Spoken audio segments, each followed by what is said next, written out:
Sadly, it is very difficult for some people to admit when they're wrong. It's a hard thing for some people. It's like performing surgery for them to pull that out of themselves. Let me ask you this.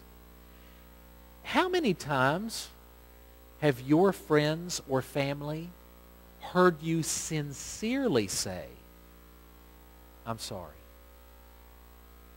Have they ever heard you say that? And notice I said, how many times have they heard you sincerely say? Sarcasm does not count. Well, I'm sorry, excuse me.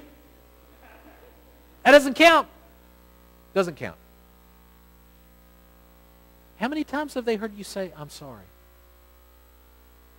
How many times have your friends or your family heard you sincerely say, I was wrong? I was wrong. Have they ever heard you say that?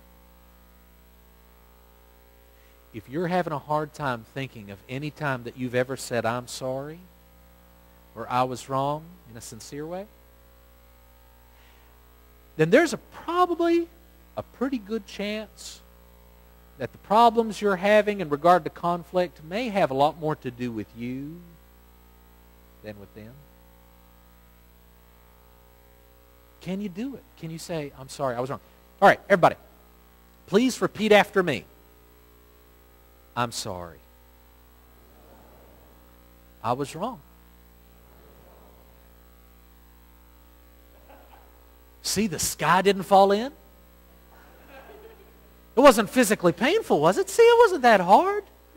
It's not that difficult. I'm sorry. I was wrong. If you're one of those folks, and I sympathize with this. When I was in high school and college especially, I was a pain in the tail. And I had the hardest time saying I'm sorry and admitting I was wrong. And knowing those tendencies, I try to really watch that in myself. And I hope I live in a different way now. You can ask Felicity later. But folks, listen, if you're one of those folks that for whatever reason, you have a hard time saying those things and meaning it, let me point you to some freedom. When you allow yourself to finally admit that and say, you know what, I am sorry, I was wrong. Guess what? It doesn't feel bad. It feels good. It feels like prison doors swinging open. It's relief. So you know, don't deny that from yourself. It's a good thing. The next thing, once you've admitted, I'm sorry, I was wrong, you've taken responsibility, the next thing is this. Be willing to forgive. Be willing to forgive. You know, there are some people who, well, you know, there are all sorts of people that have collections. They have hobbies. They collect things. Some people collect ammunition. I'm not talking about the type that goes in guns. I'm talking about the type that they can bring up in a conversation at some later point if they need to put somebody in their place. You know what I'm talking about? Some people never let go of anything.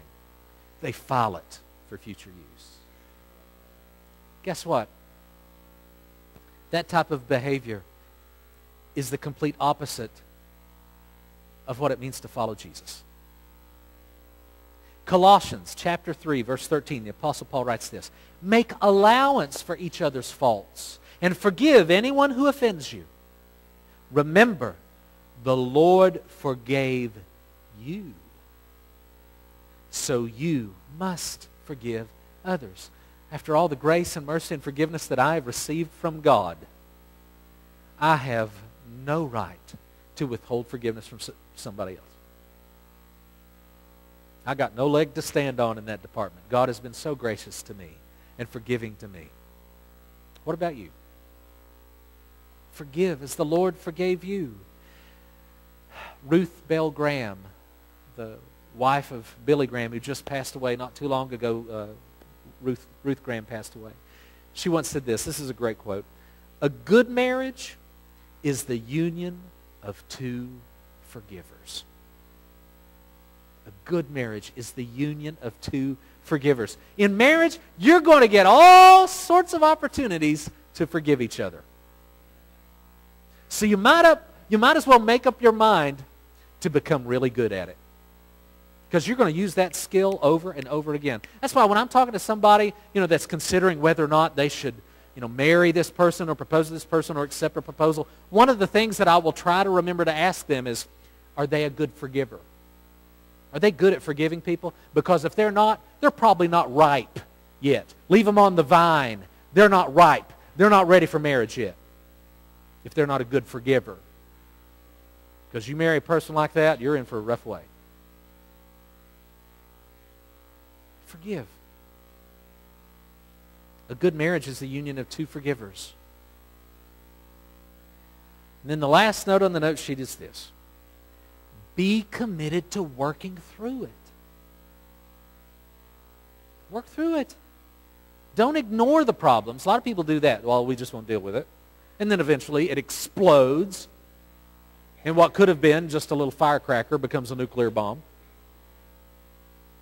Don't ignore the problems in your relationship. Don't avoid talking about them. Don't allow tension and resentment to become a way of life in that relationship.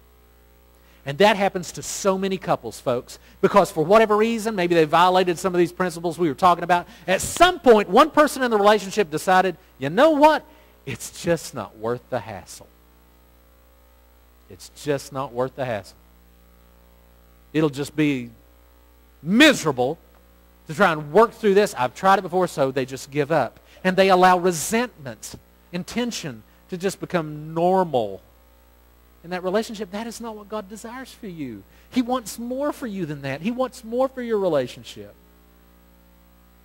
Don't buy that line. Satan wants you to hold on to that anger.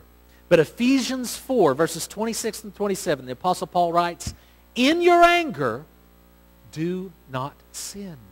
Do not let the sun go down while you're still angry. And do not give the devil a foothold. See, whenever we allow anger to linger too long, basically it's like opening the door to Satan and say, come on in, make yourself at home. That's what anger does. It works like a cancer in that relationship. Now, folks, I do want to make something extremely clear. I am not for a second suggesting that if you are in a relationship where you are suffering abuse, where you are being abused, that you need to just stand there and let them do whatever they're doing. No. No. I do not believe that it is God's will that anyone be a punching bag or to suffer abuse. So you need to get out of that situation. You need to talk to somebody. You need to get some professional support in on this. And there are people who can help you through this. And then maybe at a distance to begin with, you can start maybe working things through with your spouse. And maybe they'll come around, maybe they won't. But it is not the will of God for you to spend your life being abused by somebody. Okay? So when I say be committed to working through it, I mean working through it in a healthy way.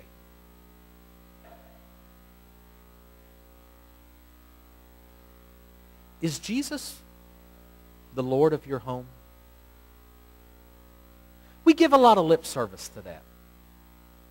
But is it true? I mean, is Jesus the Lord of your home? Is Jesus the ultimate authority in your home? Is Jesus' agenda the agenda that you follow in your home? Because that's what it means to claim Jesus as Lord. Is your commitment to Jesus obvious in the way you handle disagreement with each other? Can your kids see it? You know, some people, they're like, you should never argue in front of the kids. I don't agree with that. Now, I think depending on the intensity of the argument or depending on the subject matter of the argument, no, you shouldn't argue in front of your kids, depending on those conditions. But if it's just your normal run-of-the-mill stuff, you know what? Your kids need to learn how two mature adults handle disagreement. Your kids need to learn how does someone who's trying to follow Jesus disagree with someone. And if you never show them, they'll enter into their marriage not knowing how it's done. I talk to people all the time. Sometimes you'll have people coming from a situation where one of them grew up in a home where they never saw conflict, and the other person grew up in a home where they saw lots of conflict, and it was loud, and it was in your face. and they scare each other to death.